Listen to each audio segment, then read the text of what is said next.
Assalamualaikum warahmatullahi wabarakatuh. Nama saya Hadi Muhammad Jalil. Di sini kami akan mempresentasikan hasil makalah kami, yaitu yang dengan berjudul Perkembangan Kebudayaan Peradaban Islam di Indonesia. Jadi yang pertama itu ada perkembangan melalui ada beberapa aspek untuk perkembangan Islam di Indonesia. Yang pertama itu aspek kajian produk seni. Jadi pada aspek kajian produk seni, sesuatu yang berkebudayaan adalah manusia dan manusia yang menciptakannya. Agama dan seni merupakan secara empiris mempunyai hubungan yang erat pada mulanya, karena agama dan seni mempunyai unsur yang sama, yaitu ritual dan emosi.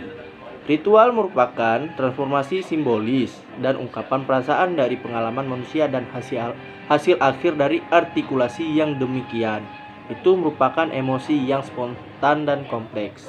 Karya seni adalah bentuk ekspresi dari pengalaman batin seniman yang berada di atas segala penglihatan melalui penalaran. Seni rupa Indonesia Hindu bukan semata-mata produk dari pendalaman pikiran atau persepsi dari teori dan kaidah seni atau ikonografi dari seni rupa India. Seni rupa Indonesia Hindu adalah hasil dari pengolahan dan interpretasi dari seni rupawan Indonesia, serta merupakan hasil dari proses peleburan dua tradisi seni rupa melalui penghayatan sesuai dengan tuntunan budaya Hindu di Indonesia dari abad ke-7 sampai dengan abad ke-16.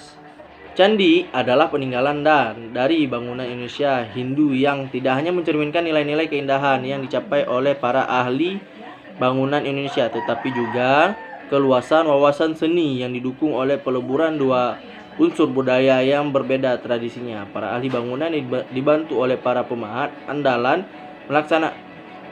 melaksanakan tugas untuk mengabadikan kekuasaan raja melalui karya seni berdasarkan ketentuan dalam ajaran agama.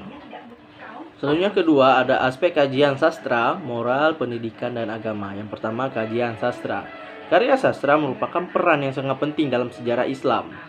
Menurut Faruqi dalam Sun Haji 2016 halaman 1, jika mengacu dalam ayat Al-Quran, saat itu Arab sedang masa kejayaan seni memperindah atau memainkan kata. Pada saat itu, siapapun yang dapat atau mahir dalam memainkan kata menjadi indah, maka dianggap sebagai intelektual. Mereka berlomba untuk menciptakan karya yang paling terbaik. Oleh sebab itu, jika diperlihatkan dengan seksama, Al-Quran diturunkan dengan kata yang begitu kaya dengan keindahan dan etika melebihi karya sastra yang ada pada masa itu. Dahulu, sastra digunakan dalam ritual-ritual tertentu sebagai alat untuk menceritakan cerita dan sebagai komunikasi saat itu.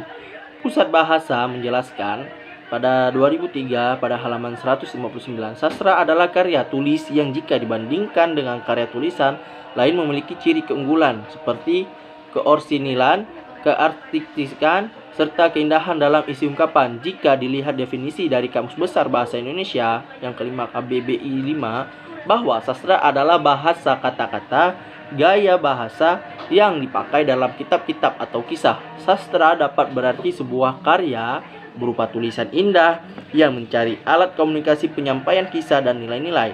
Dapat dipahami bahwa sastra adalah sebuah karya yang bersifat fiksi atau non-fiksi yang ditulis oleh pengarang untuk menyampaikan informasi.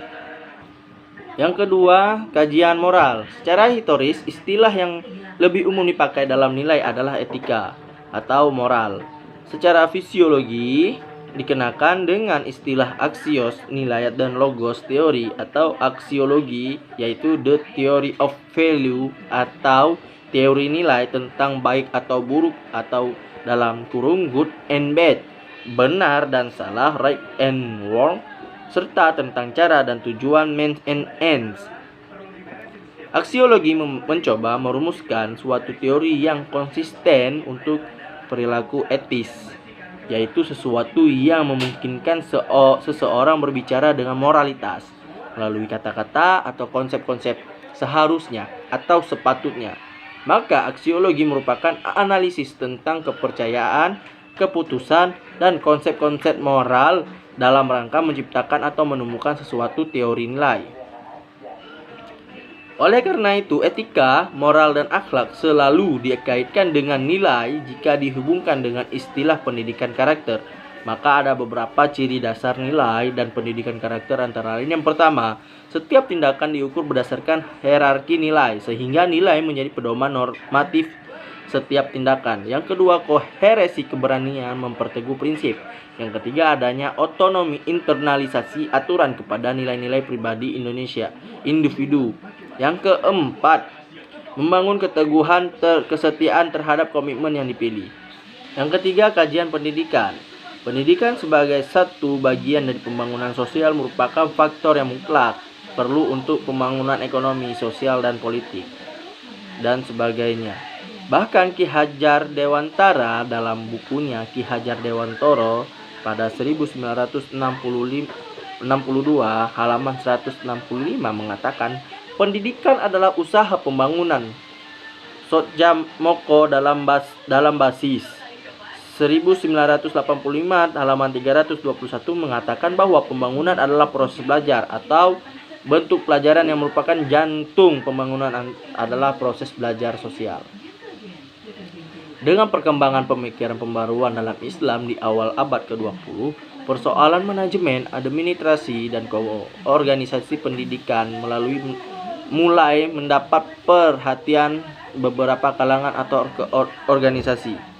Kurikulum mulai jelas di sekolah menengah dan berbahasa Belanda seperti MULO dan AMS pada tahun 1930-an.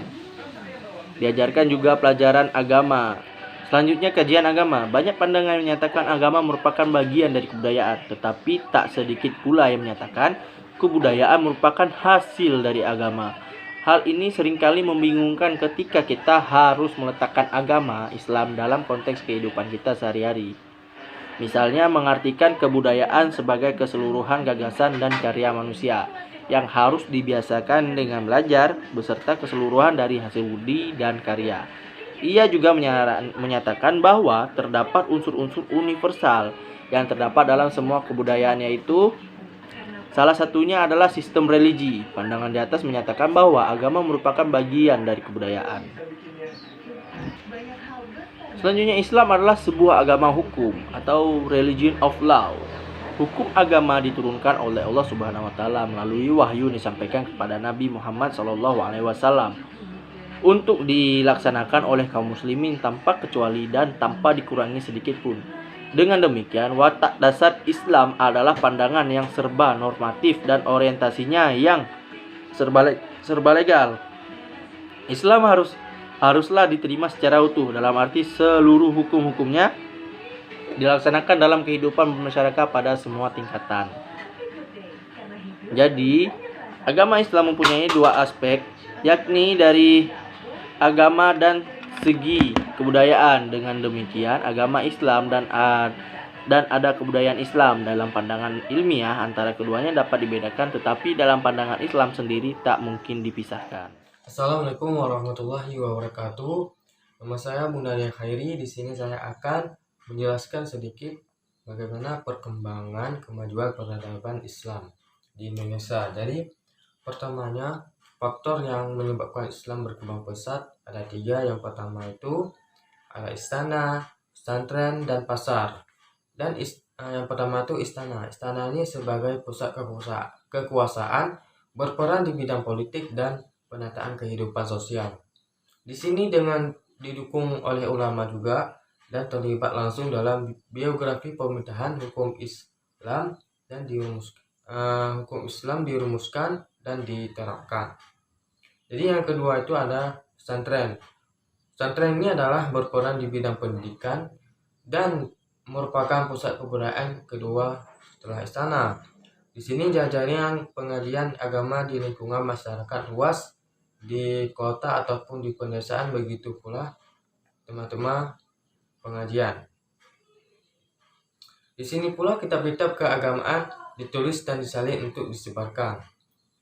Dan peran pesantren atau daya dan atau menasah di Aceh di seorang Minangkabau ini semakin menonjol pada abad 18 Masehi di seluruh pelosok Nusantara.